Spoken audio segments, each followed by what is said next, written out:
सभी प्रेस के बंधुवर, आज की कैबिनेट हमारे मुख्यमंत्री डॉक्टर मोहन यादव जी की अध्यक्षता में संपन्न हुई और इस बैठक में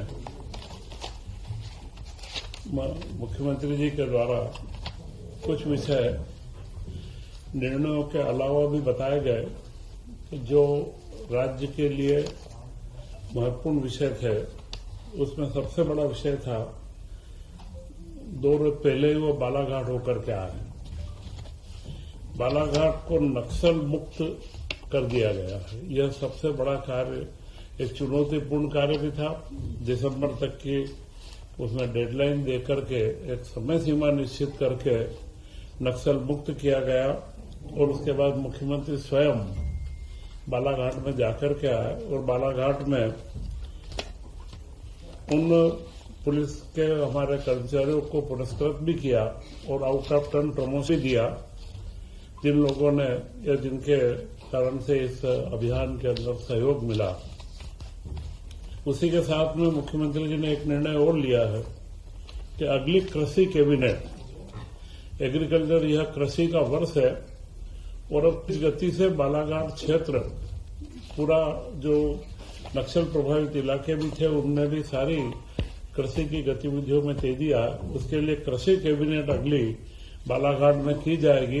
आप सब लोगों को ज्ञात है कि कांग्रेस के शासनकाल में कांग्रेस के कैबिनेट मंत्री की वहां पर एक बड़ी नृशंस हत्या हुई थी, परंतु उसके बाद भी कांग्रेस ने कोई कड़े कदम नहीं उठाए थे, जबकि हमारा गृह मंत्री अमित शाह जी के निर्देशन में बालाघाट को पूर्णतः नक्सल मुक्त करने में मुख्यमंत्री जी के द्वारा जो पहल की गई है, यह एक बहुत बड़ा कदम है और यह कैबिनेट बालाघाट क्षेत्र के समग्र विकास के अंदर एक नई भूमिका अदा करेगी।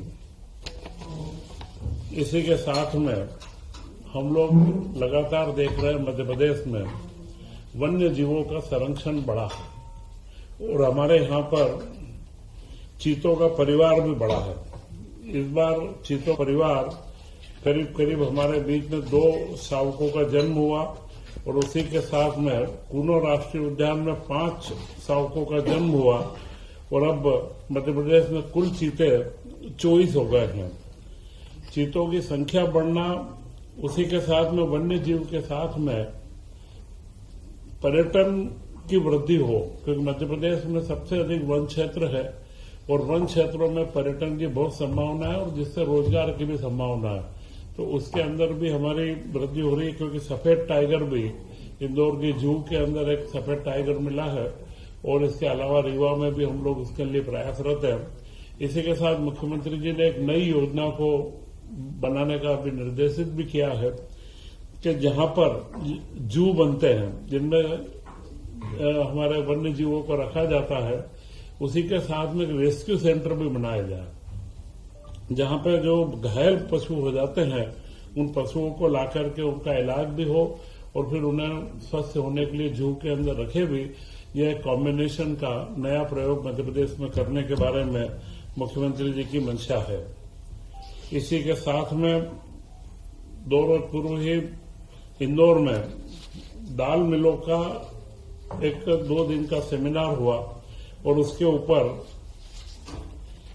दाल मिलों की जो नई मशीनें हैं उन मशीनों का प्रदर्शन भी हुआ, जो दुनिया के अंदर नई तकनीक के साथ में मशीनें आ रही है और दाल का तिलहन का मिशन मध्य प्रदेश में हम लागू कर रहे हैं और उसमें तुअर के ऊपर जो पूर्व में इम्पोर्ट पे हम छूट दे चुके हैं, कुछ मिलों की उड़द और बाकी चीजों के ऊपर मांग आई है, तो उस पर सरकार बहुत गंभीरता से विचार कर रही है कि मध्य प्रदेश का जो हमारा दाल दलहन का कार्य है वो तेजी से आगे बढ़े। इस सबसे जब हम देखते हैं कि जो मध्य प्रदेश में माहौल बना है औद्योगिकरण का, उसी में वहां जितने भी मशीनों के अलग अलग व्यवसायी आए थे उन लोगों ने भी यह बात की तारीफ भी करी है कि मध्य प्रदेश में औद्योगिक नीति के कारण से एक अच्छा माहौल बना है और उनके मशीनों के अंदर पूछ परख भी बढ़ी है। तो मैं ऐसा मानता हूं कि यह मध्य प्रदेश के विकास के अंदर एक कार्य है।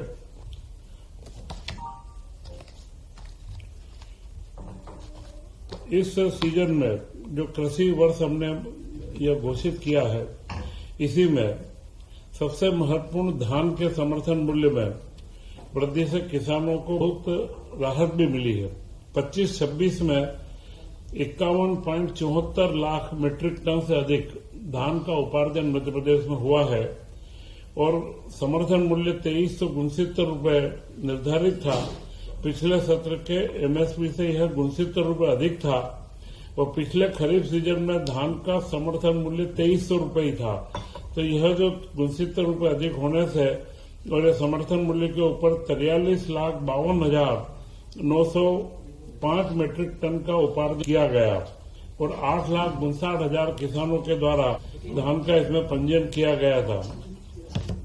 तो इस वर्ष इसके 1436 केंद्र स्थापित भी किए गए थे और इसी के क्रम में अब गेहूं का सीजन अब चालू होने वाला है। तो गेहूं के लिए उपजन में 7 फरवरी से 7 मार्च की तिथि निश्चित की गई है और 26-27 के लिए 2585 रूपये जो केंद्र सरकार के द्वारा एमएसपी घोषित किया गया है, वह पिछले वर्ष से 160 रूपये ज्यादा है।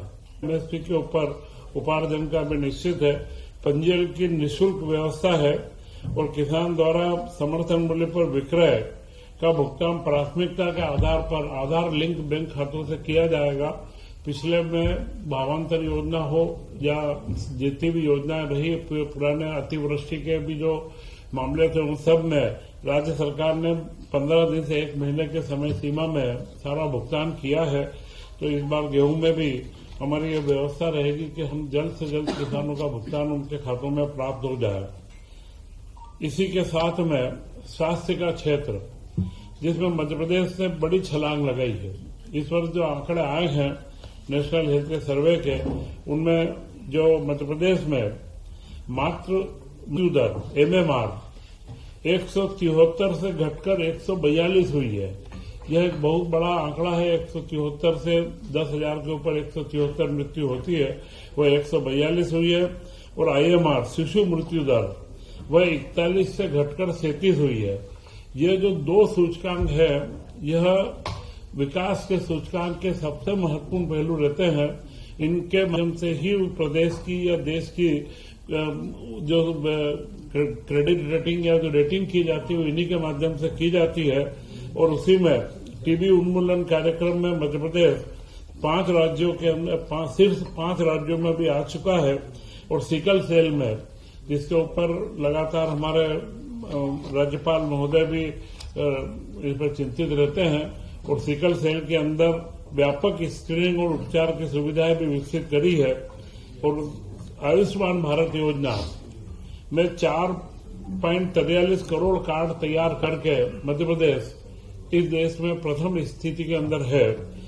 और पीएम श्री एम्बुलेंस एयर सेवा का अब उपयोग बढ़ने लगा है। धीरे धीरे कई जिलों के अंदर से इस तरीके के जो दुर्घटना के या जो तत्कालिक गंभीर बीमारी वाले हमारे जो निम्न श्रेणी के या आयुष्मान कार्ड के जो हमारे धारक हैं, उनको हम लोग योजनाएं दे रहे हैं। और जो राहवीर योजना, उसका भी अच्छा प्रतिसाद मिल रहा है, जिसमें 25,000 रूपये की प्रोत्साहन राशि दी जाती है। तो ये तो सामान्य विषय जो मुख्यमंत्री जी ने पिछले समय में जो मध्य प्रदेश के अंदर कोई उपलब्धियां हमारे सामने आई है, इनके बारे में दिए थे। और इसी के साथ में उन्होंने 19 मार्च को गुड़ी पड़वा है, उसी दिन से विक्रमोत्सव भी प्रारंभ हो रहा है। गुड़ी पड़वा का त्योहार बड़े अच्छे तरीके से मना है, क्योंकि संस्कृति के मामले में मुख्यमंत्री जी का हमेशा से एक आग्रह भी रहता है और उन्होंने हमारी संस्कृति और इसकी विरासत के से विकास की जो एक दिशा दी है, तो उसी में गुड़ी पड़वा के पर्व को भी हर जगह के ऊपर बड़े अच्छे उत्साह के साथ में मनाने का निर्णय लिया है। तथा जो कैबिनेट के निर्णय हुए हैं, उनमें सबसे महत्वपूर्ण निर्णय है पेंशन योजना का। राज्य के कर्मचारियों के 2005 से जो नई पेंशन योजना लागू हुई थी, उस योजना के बाद में विभिन्न सर्कुलर व अलग अलग परिपत्रों के माध्यम से अभी पेंशन का निर्धारण होता था। तो हमारे कर्मचारियों को कई चीजों में स्पष्टता नहीं रहती थी। अभी इस बार पूरा का पूरा एक नियम 2026 बना दिया गया है, जिसमें न्यू पेंशन स्कीम पूरी लागू की गई है। और इसमें महत्वपूर्ण बिंदु है पारिवारिक पेंशन। जो केंद्र सरकार द्वारा पारिवारिक पेंशन का प्रावधान जरूर था, परंतु वह बहुत कम लोगों को मिल पाती है। हमने मध्य प्रदेश सरकार ने इसमें विशेष रूप से जो प्रावधान किया है, वो प्रावधान है तलाकशुदा पुत्री।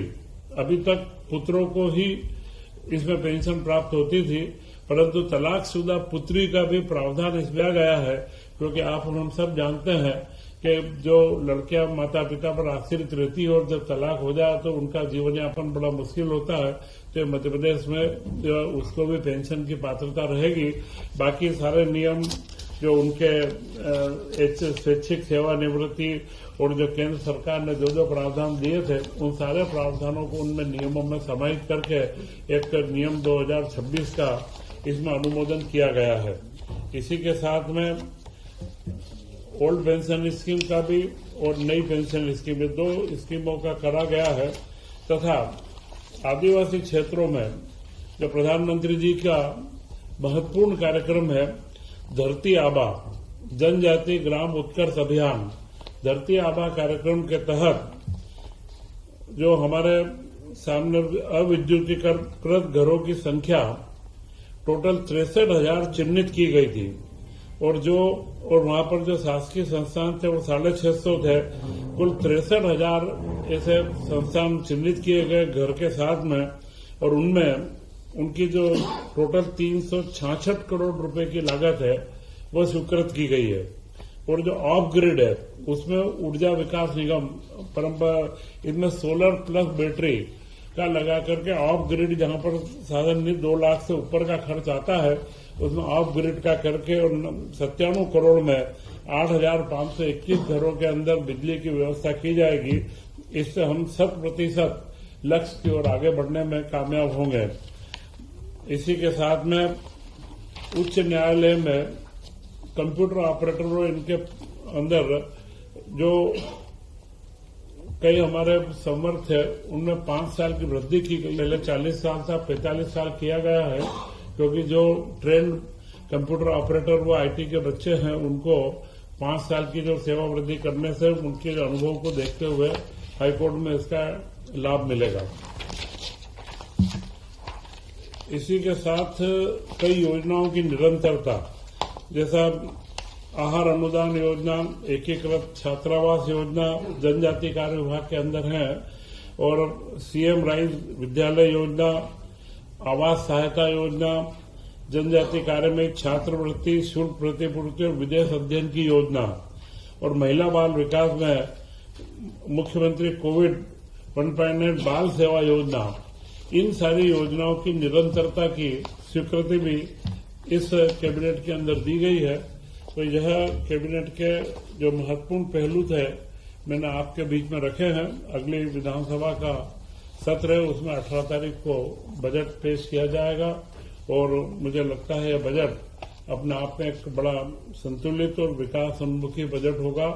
तथा मुख्यमंत्री मोहन यादव जी के नेतृत्व में मध्य प्रदेश ने जिस तरीके से हर क्षेत्र में जीडीपी के अंदर विकास हुआ है, औद्योगिकरण के अंदर विकास हुआ है, और करीब करीब 8 लाख करोड़ से ज्यादा के प्रस्ताव हम जमीन पर उतार चुके हैं। तो यह जो सारी उपलब्धियां हैं, इन सारी उपलब्धियों के बारे में अब अगली बार आप लोगों के बीच में हम रहकर के चर्चा करेंगे। विधानसभा का सत्र भी अब 16 तारीख से प्रारंभ होने वाला है। तो मैं पुनः आपको गुड़ी पड़वा से हिंदू नव वर्ष के प्रारंभ की अगले शुभकामनाएं देता हूं। जय हिंद, जय भारत।